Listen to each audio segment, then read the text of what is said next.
عمرك رحت تشتري قبل كده موبايل او تابلت، ولما موظف السيلز بدأ يكلمك عن المواصفات التقنية بتاعته بدأت تحس ان الكلام مش متوجه لك، او المفروض في حد تاني يفك الشفرة يفهمك هو بيقول ايه؟ على فكرة يا فندم، الموبايل ده سناب دراجون، ده عليه شاشة اموليد 120 هرتز. انما ايه؟ لا يا فندم، مش بس كده، ده كمان 8 جيجا رام. مواصفات كتير بتسمعها وارقام كتير ولا انت عارف هي معناها ايه ولا هتفرق معاك في ايه، وغالبا تقييمك هيكون على اساس طالما الجهاز غالي يبقى الغالي ثمنه فيه. ومن موقعي هذا احب اكد لك ان الكلام ده مش مظبوط خالص، لان ببساطه في موبايلات غاليه جدا جدا لمجرد بس اسم الشركه المصنعه او حتى اسم البراند اللي عامل الديزاين بتاع الموبايل، لكن فهمك المواصفات هيخليك قادر تختار الموبايل اللي متفصل على احتياجاتك، على حسب بقى انت جيمر، فوتوغرافر، او واحد بسيط جدا امله في الحياه ان موبايله يكمل اليوم كامل بشحنه واحده. كل ده واكتر هنتكلم عليه في سلسله اسمها يعني ايه مواصفات، وحلقه النهارده هقول لك ازاي تختار الشاشه اللي تناسبك. لو انت لسه ما اشتركتش في القناه اتفضل حضرتك انزل اعمل سبسكرايب وفعل زر الجرس عشان يوصلك حلقاتنا اول باول، واطلع فوق بقى تاني وكمل الحلقه لحد الاخر. انا خالد جاد ويلا بينا.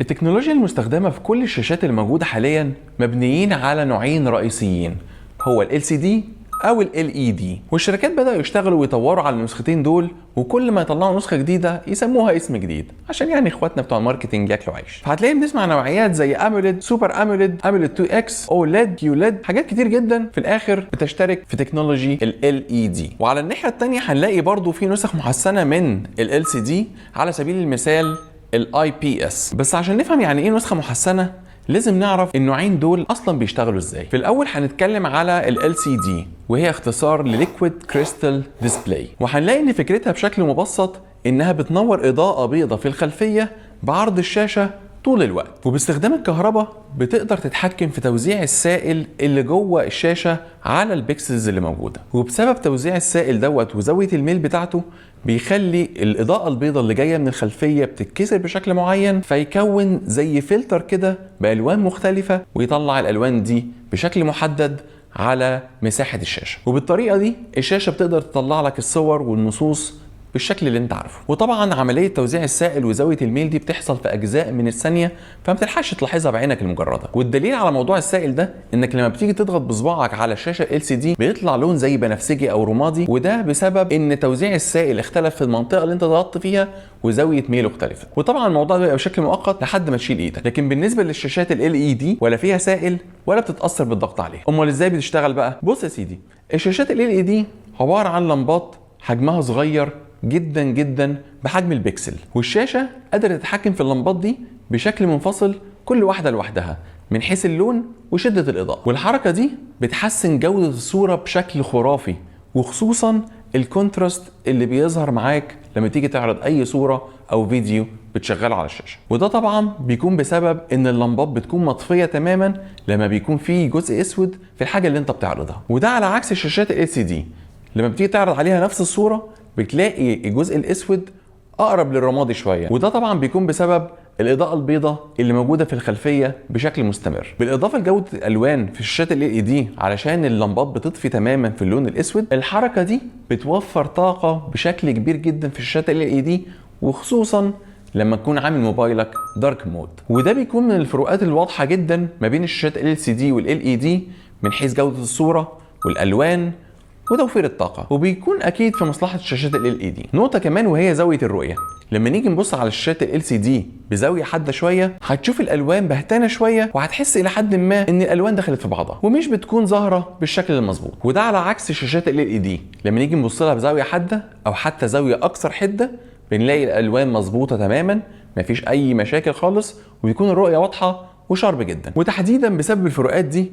بنلاقي ان اسعار شاشات ال LED ممكن توصل لمره ونص او حتى ساعات بتوصل لضعف سعر الشاشات ال LCD. هتلاقيني من شويه جبت سيره البكسل بس ما قلتلكش يعني ايه بكسل ولا ايه وظيفتها، ويعني ايه شاشه فول HD ويو اتش دي 4K 8K، الكلام ده كله معناه ايه؟ مبدئيا اي شاشه لو بصيت فيها بعدسه مكبره هتلاقي ان في مربعات صغيره جنب بعضها، المربع ده بقى اسمه بيكسل. بس خد بالك بقى من نقطه مهمه جدا وخليها في دماغك، هنجيلها كمان شويه، ان حجم البيكسل او المربع ده ما بيكونش ثابت ما بين الشاشه والتانيه، يعني ممكن تلاقيه كبير او صغير على حسب جوده الشاشه. المهم ان الشاشه بيكون فيها كمبيوتر صغير هو اللي بيتحكم في كل بيكسل موجود في الشاشه يتعرض عليه ايه وايه اللون اللي يطلع عليه. وبالتالي كل ما المربعات دي عددها يكتر وحجمها يصغر، كل ما الحاجه اللي بتتعرض هتكون شارب وتبقى مقريه بشكل ممتاز. فعلى سبيل المثال لو شفنا شاشه الايفون ال 15 البرو ماكس هنلاقي ان الريزوليوشن 1290 في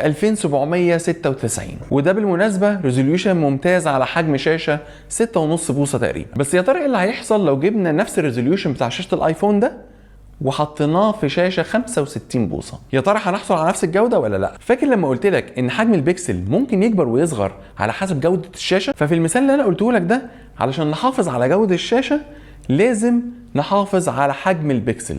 طب هنعمل ايه بقى عشان نملأ 65 بوصه؟ زود عدد البكسلز. انا بس عايزك تستوعب معايا لو شاشه 6.5 بوصه عايزين نخليها 65 بوصه، وده معناه ان احنا نزود عدد البكسلز 10 اضعاف اللي موجود معانا دلوقتي. ان احنا محتاجين بروسيسنج باور خرافي علشان يقدر يهندل 10 اضعاف كميه البكسلز اللي موجوده، وده فضلا طبعا عن تكلفه التصنيع اللي هتكون مرتفعه جدا جدا، وبالتالي هيأثر على سعر المنتج النهائي واللي في الاخر مفيش حد هيشتريه. وعلشان كده لما تسمع ان الشاشه دي 4K او 8K لازم تسأل نفسك سؤال مهم جدا: هو الريزوليوشن ده على انهي حجم شاشه بالظبط؟ وده ياخدنا الرقم مهم جدا جدا لازم تكون مركز فيه وانت بتشتري موبايل او اي شاشه عامه، وهو البيكسلز بير انش او البي بي اي. وده اللي بيخليك على اساسه تقدر تحدد دقه الشاشه وكثافه البيكسلز. وطبعا كل ما عدد البيكسلز يزيد في الانش الواحد كل ما ده يدل على جوده الشاشه وعلى قدرتها انها تطلع ارقام ونصوص صغيره وتكون شارب وتقدر تقراها. وطالما اتكلمنا على البيكسلز فلازم نتكلم على كميه الالوان اللي كل بيكسل من البيكسلز دول يقدر يطلعها. فهنلاقي ان اغلبيه الشاشات بتدعم نوعين: يا 16 مليون كلر يا 1 بليون كلر. وطبعا كل ما يزيد رينج الالوان اللي الشاشه تقدر تطلعه كل ما هيزيد معاك الدبس ونسبه تشبع الالوان في الحاجه اللي انت بتعرضها. وده ياخدنا لنقطه مهمه جدا وهي شده الاضاءه. جميل قوي، جبنا احلى شاشه في الدنيا، اعلى ريزوليوشن في العالم، واكتر الوان ممكن تلاقيها في الوجود، وخدنا الشاشه دي وطلعنا بيها نشتغل بره البيت ومش شايفين حاجه.